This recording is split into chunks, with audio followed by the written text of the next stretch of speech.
Depuis 15 jours, les habitants de l'avenue de l'Hippodrome vivent au rythme du chantier de la STIB sous leurs fenêtres.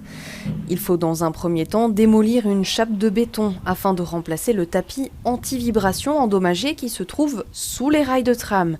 Mais pour ça...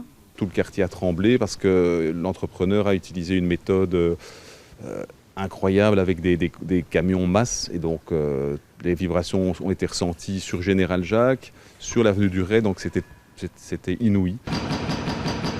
Les vibrations se font sentir dans les habitations à quelques mètres du chantier.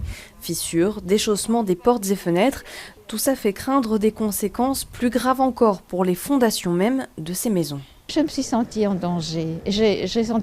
D'ailleurs, les habitants qui sont sortis en panique de chez eux avec leur appareil photo et leurs papiers se sont aussi sentis en danger.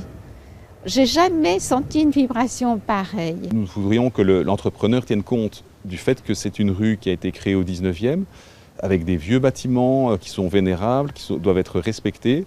Et donc ces conditions-là, malheureusement, nous avons appris qu'elles n'avaient pas été imposées par la STIB. Et donc l'entrepreneur n'a reçu qu'une seule consigne, c'est la vitesse d'exécution des travaux. Il est vrai que pour la STIB, ces travaux doivent se faire vite. D'abord pour la sérénité des habitants, ensuite pour rendre le dépôt dans la rue de nouveau accessible aux trams. Alors, avant toute chose, la STIB veut objectiver les nuisances causées. On a contacté une société spécialisée dans la mesure des bruits et des vibrations. Ils vont concrètement installer un appareil de mesure dans les caves d'une des maisons riveraines, en l'occurrence la maison du président du comité de quartier.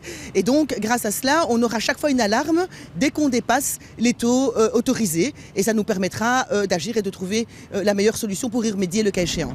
Les vibrations ressenties seront mesurées lors de la seconde phase du chantier qui débutera le 16 juillet.